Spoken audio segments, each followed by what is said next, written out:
थैथान दाबी रे कानपुर बुड़ी अंचल जमी हरा आदिवासी पीएमजी रे धारणा।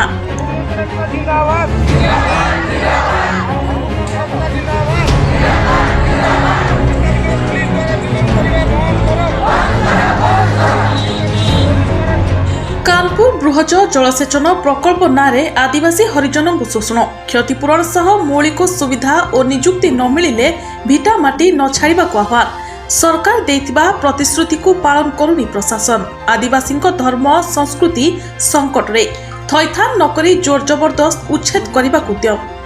केन्दुझर जिला जोड़ा ब्लॉक अंतर्गत 3 नंबर पंचायतर बुड़ी अंचल हेउतिबा कानपुर बृहत जलसेचन प्रकल्प जोगु जमी हराइबाकु बसितिबा आदिवासी प्रजांकु प्रशासन थैथान पूर्वरु उच्छेद करने षड्यंत्र चलाइथिबा ग्रामवासी अभियोग आनिछन्ति।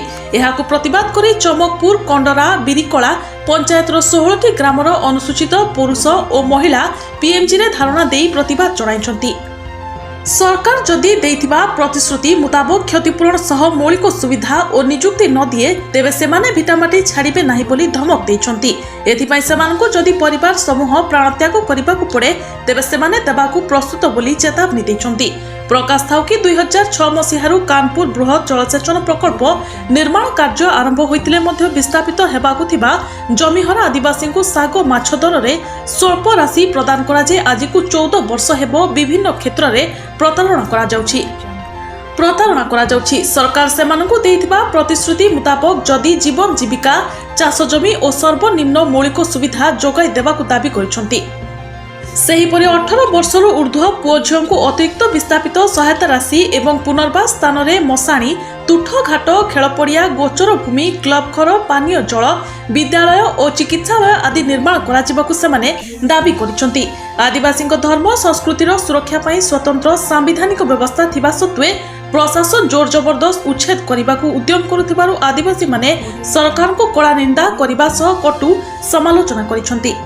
आसंता नवेम्बर 26 तारिख प्रशासन पक्षरु 3 पंचायतर बुड़ी अंचल को पर्यायक्रमे उच्छेद करने को नोटिस देथिबारु अंचलवासी यार तीव्र प्रतिवाद करिसंति। एने लोकमाने कोन कहउचंती आसंतु सुनिबा। एया समस्या जे सरकार जो कानपुर जलसेचन प्रकल्प करूचंती एइथिरे लोकंकर कोनोसी रहिबा व्यवस्था करिनांती।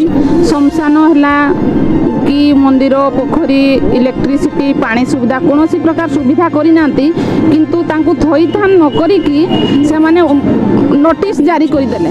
आपण माने जानि थिबे राज्य सरकार जो बृहत जलसेचन प्रकल्प कानपुर डैम सेटा 30 वर्ष 40 वर्ष हला प्रस्ताव होईछि एवं कार्यक्रम चली मंथन गति कार्यक्रम चली जोड़ा ब्लॉक अंतर्गत वासुदेवपुर अंचल रे एवं जोड़ा ब्लॉक टी संपूर्ण रूपे एक अनुसूचित अंचल शेड्यूल एरिया अर्थात सेठी 70-80% अनुसूचित जनजाति लोक आदिवासी माने बसवास करते। वर्तमान सरकार समस्या है 2007 रु 2010 मध्य घर भंगा अर्थ देले किंतु पर्यायक्रमे ताकू जगह जोगै देले नहीं। जोठी जगह देले ताकू पट्टा देले नहीं। कोठी पट्टा देले को जगह से लोक को दिया जाइछि अलॉट कराइछि ताकू चिन्हट मध्य कले नहीं। एभली अवस्था रे आज 2020 मसिया रे प्रशासन तरफरु आम लोक माने जो विस्थापन नीति अछि सरकार 70% मध्य सरकार करि नाहंती। यथा ताकर श्मशान पाई भूई नहीं मशाणी भूई नहीं शेड्यूल एरिया रे जो ठाकुर ठाकुराणी माने अछंती ताकू अन्य जगह रे स्थापना करिया पाई मध्य कोनोसी सरकार व्यवस्था करि नाहंती। एवं वर्तमान जो 2006 पॉलिसी अनुसार जो अर्थ देले ताकू लोक माने पर्यायक्रमे खाई सारलेनी तार उपयोग मध्य ठीक हेई पारिला नहीं। एवं एभली अवस्था रे वर्तमान आसंदा 26 तारिख दिन प्रशासन तरफरु नोटिस जारी हेछि जे ताकू उच्छेद करिया पाई। महापात्र चमकपुर वार्ड मेंबर आमर असुविधा हेतु आम आसीचु। असुविधा है बुड़ी अंचल आदिवासी माने जमी हरा अत्याचार जुगुरु एठाकू आसीचु। आमर होची आंगुड़े जो जगह देइछंती सरकार सेठी होची बहुत जिनस सुविधा करी नाहांती। जेमितिका होची जमी हरा आउ होची କୌଣସି ସୁବିଧା କରିନାହାନ୍ତି। ମଶାଣି ଘାଟ, ତୁଠ ଘାଟ, ସ୍କୁଲ, ଦେବଦତ୍ତାମାନଙ୍କୁ ମାନେ ଥଇଥାନ ବି କରିନାହାନ୍ତି। ଯେଉଁଠି ମାନେ ସ୍ଥାପନା କରିବା ପାଇଁ 14 ବର୍ଷର ପୁଅ ଝିଅମାନଙ୍କୁ ଡିପି ପାଇଁ ଯେଉଁ ସରକାର ଯେଉଁ ଲେଖିକି ପଠାଯାଇଛି ସେଗୁଡ଼ାକ ବି ଦେଇନାହାନ୍ତି। ବହୁତ ଅସୁବିଧା ହେଉଛି। ଏବେ ଯେଉଁ ନୋଟିସରେ ମାରି ଦିଆଯାଇଛି ଯେଉଁ ଆସନ୍ତା ମାସ 4 ତାରିଖ ଦିନ ଘର ଭଙ୍ଗାଯିବ। ଆମେ ଘର ଭାଙ୍ଗିଦେଲେ କେଉଁଠିକି ଯିବୁ? ଧାନ ଚାଷ ଯେଉଁ କରାହେଇଛି, ଧାନ ଚାଷ ଯେଉଁ କରାହେଇଛି ସେଗୁଡ଼ିକୁ ନେଇକି ଆମେ କେଉଁଠି ରଖିବୁ? କେଉଁଠି ରହିବୁ? ଏଠି କେଉଁଠି ରହିବୁ? ଗଛ ତଳେ ରହିବୁ ନା କେଉଁଠି ରହିବୁ?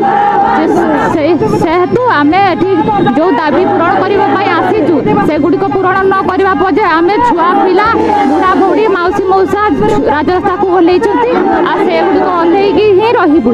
ଯେ ପର୍ଯ୍ୟନ୍ତ ଆମ ଦାବି ପୂରଣ ନ ହେଇଛି ସେ ପର୍ଯ୍ୟନ୍ତ ଆମେ ରାଜରାସ୍ତାରେ ଓହ୍ଲେଇ ହିଁ ରହିବୁ। ତାପରେ ଯାଇକି ଆମେ ଛାଡ଼ିବୁ।